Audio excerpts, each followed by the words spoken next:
Good morning बच्चों। आज की वीडियो में हम पढ़ने वाले हैं रिफ्रैक्शन ऑफ लाइट के बारे में। इससे पहले क्लासेस में हम लोगों ने क्या पढ़ा था, रिफ्लेक्शन ऑफ लाइट के बारे में, बट आज का हमारा टॉपिक क्या है, रिफ्रैक्शन ऑफ लाइट। तो आइए सबसे पहले समझते हैं कि what is refraction of light. Okay, इसमें हमें समझना ये है कि अगर लाइट कभी भी अपने मीडियम को चेंज करे, अगर लाइट क्या करे, अपने मीडियम को कभी भी चेंज करे, तो अपने मीडियम को चेंज करने के दौरान में लाइट के वेलोसिटी में कुछ फ़र्क पड़ती है ना। लाइट की वेलोसिटी क्या होती है, बदलती है। अब ये किस मीडियम में लाइट की वेलोसिटी घटेगी, किस मीडियम में लाइट की वेलोसिटी बढ़ेगी, किस में ज़्यादा होगी, किस में कम होगी, यह भी हम लोग आगे बात करेंगे, है ना। फिलहाल हम इस बात को समझते हैं कि लाइट कभी भी अगर अपने मीडियम को चेंज करे, यानी एक मीडियम से दूसरे मीडियम में एंटर करे, तो वो अपने ओरिजिनल पाथ से थोड़ा सा भटक जाती है, डेविएट हो जाती है ना। और इस फेनोमेनन को ही हम लोग क्या बोलते हैं, रिफ्रैक्शन ऑफ लाइट। तो सबसे पहले एक छोटा सा बात लिखेंगे, वास्तव में रिफ्रैक्शन ऑफ लाइट है क्या, है ना। ये वास्तव में डेविएशन ऑफ लाइट है from its original path. Deviation of light from its original path.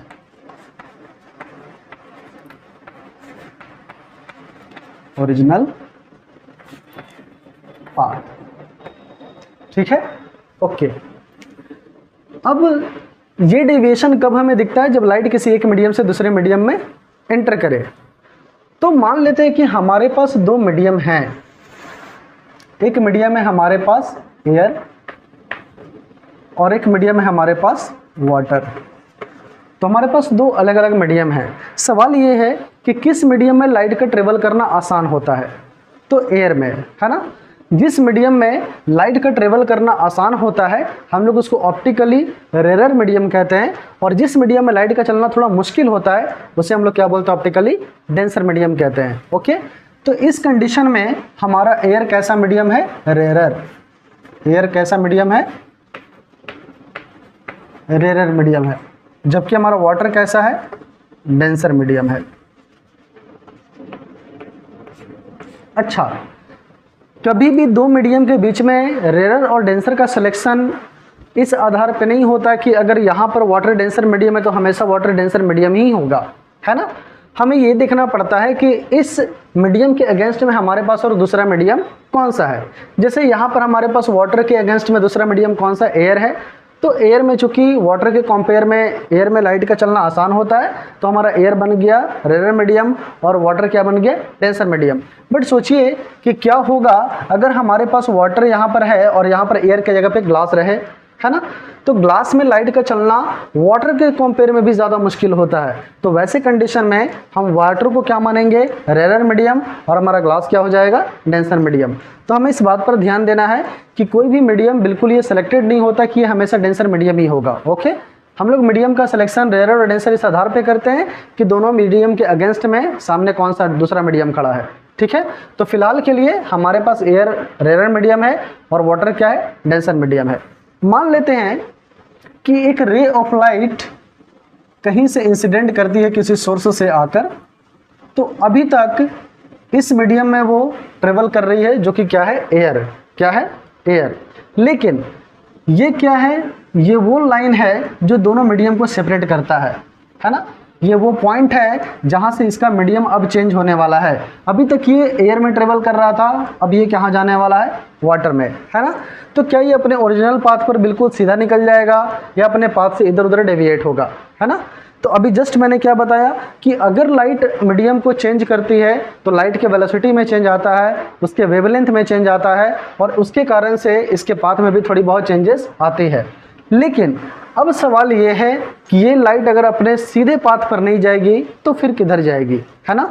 तो ध्यान दीजिए, अगर लाइट बिल्कुल अगर सीधा गुजरता तो क्या वो इसी पाथ को फॉलो करता, अगर सीधा गुजरता तो। लेकिन वो सीधा गुजरेगा नहीं, क्यों, क्योंकि अभी उसने जस्ट मीडियम को क्या किया है, चेंज। तो ऐसे केस में उसकी पाथ को पता करने के लिए हम सबसे पहले बनाते हैं नॉर्मल। क्या बनाते हैं, नॉर्मल। नॉर्मल आप लोग समझते हैं ना, रिफ्लेक्शन में भी हम लोगों ने बहुत सा नॉर्मल बनाया है। तो ये रहा नॉर्मल लाइन, ठीक है। जबकि ये लाइट का क्या था, ओरिजिनल पाथ। ये लाइट का क्या था, ओरिजिनल पाथ। जिस पर उसे जाना था, बट क्या वो अपने ओरिजिनल पाथ पर जाएगा? ऐसा बिल्कुल नहीं है, क्योंकि अब मीडियम का क्या हो रहा है? चेंज। मीडियम क्या हो रहा है? चेंज। तो आप ऐसा मानकर चलें कि चूंकि रेयर मीडियम में लाइट का चलना आसान होता है और डेंसर मीडियम में लाइट का चलना मुश्किल होता है, तो मैं इस बात को ऐसे याद रखता हूँ, ठीक है? आप लोग भी चाहें तो इसे इसी तरह से याद रखें, नहीं तो अपने अपने याद करने के अलग अलग तरीके होते हैं लोगों के। जैसे अगर हम कभी मुश्किल दिनों में होते हैं तो हम थोड़ा अपनों के करीब चले जाते हैं, है ना? जब हम थोड़ा मुश्किल दिनों में होते हैं, हमारे पास परेशानियां होती हैं, तो हम लोग अपनों के करीब जाते हैं, और जैसे ही हमारी ज़िंदगी मुश्किल से आसान होती है, हम अपनों से दूर हो जाते हैं। तो यहाँ पर लाइट पहले आसान रास्ते में था, अब वो कैसे रास्ते में जा रहा है? मुश्किल रास्ते में। अब वो नॉर्मल के कहाँ जाएगा? करीब। वो नॉर्मल के कहाँ जाएगा? करीब। आप ध्यान से देखेंगे, ये लाइट का ओरिजिनल पाथ था जिस पर उसे जाना चाहिए था, बट वो अपने ओरिजिनल पाथ से ना जाकर वहाँ से थोड़ा सा भटक चुका है, और अब इस लाइट का रियल पाथ है ना, जिस पर वो जा रहा है। तो जब लाइट आ रहा था तो इंसिडेंट रे और नॉर्मल के बीच में जो एंगल बना था उसे हम लोग बोलते हैं angle of incidence. Angle of incidence. जबकि नॉर्मल और रिफ्रेक्टेड रे के बीच में जो एंगल बनता है इसे हम लोग बोलते हैं एंगल ऑफ रिफ्रैक्शन, है ना? ये कैसा रे है? रिफ्रेक्टेड रे है, जो अपने पाथ से थोड़ा भटक चुका है ना? इसे ध्यान देना है। अब याद कीजिए कि जब हम लोग रिफ्लेक्शन ऑफ लाइट पढ़ते थे तो वहाँ पर लॉ ऑफ रिफ्लेक्शन में हमें क्या पढ़ाया गया था कि angle I is always equal to angle R. It means the angle of incidence is equal to angle of reflection. But refraction में ऐसा बिल्कुल भी नहीं है। आप साफ साफ देख सकते हो कि एंगल ऑफ इंसिडेंस और एंगल ऑफ रिफ्रैक्शन दोनों बराबर नहीं है। इट मीन्स हियर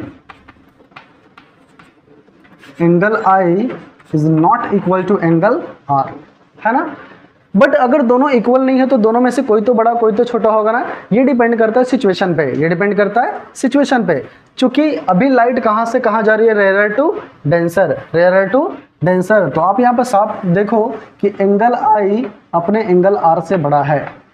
एंगल आई क्या है? अपने एंगल आर से बड़ा है। बट ये कब का सिचुएशन है? जब लाइट किधर ट्रेवल करे? रेयर टू डेंसर, है ना? अभी मैं आपको एक और केस बताता हूँ, उसे ध्यान से देखिए। मान लीजिए कि हमारे पास यहां पर है एयर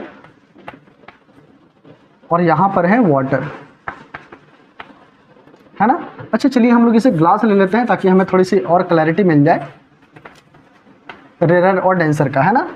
तो ध्यान से देखिए, अब हमारे पास दो मीडियम है, ग्लास और वाटर। अब ग्लास और वाटर में अगर कंपेयर करें तो वाटर में लाइट का ट्रेवल करना थोड़ा सा आसान होता है, तो हम अब वाटर को कैसा मीडियम मानेंगे? रेयर, और जबकि ग्लास को कैसा मीडियम मानेंगे? डेंसर।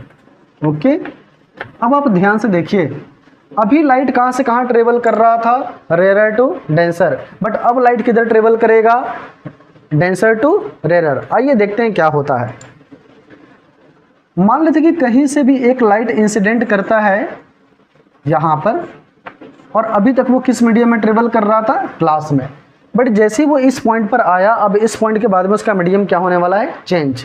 तो सबसे पहले हम क्या ड्रॉ करने वाले हैं? नॉर्मल, ताकि हमें पता चले कि वो कितने एंगल पर आया था और अपने ओरिजिनल पाथ से वो किधर जाने वाला है। तो यहाँ पर क्या बन गया? Angle I, that is angle of incidence, है ना?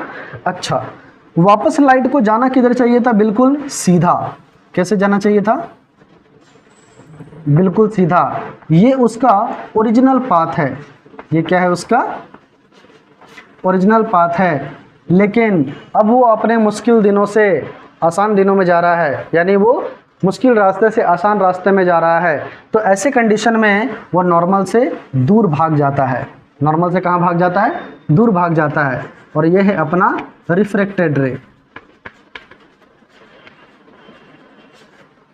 है ना? अब आप साफ साफ देखो कि अब रिफ्रैक्टेड रे और नॉर्मल के बीच में जो एंगल बना, ये पूरा एंगल है angle of refraction, angle of refraction. और ये साफ साफ देखने में आपको आई से बड़ा लग रहा होगा। तो यहाँ का जो कंडीशन है, here angle R is greater than angle I when light is travelling from denser to rare medium, denser to rare medium. ठीक है? तो अगर कोई आपसे पूछे कि what is refraction of light, तो आप उनको सिंपली बोल सकते हैं it is the phenomenon of bending of light when it changes its medium, है ना। या हम लोग ऐसे भी किताबों में पढ़ते हैं कि व्हेन रे और beam of light changes its medium, yeah, it moves from one medium to another medium, then due to change in its velocity and wavelength it is get deviated from its original path and this phenomenon is called refraction of light, है ना। आप लोग इसे जल्दी से note कर लीजिए copy में, फिर हम लोग आगे बात करते हैं।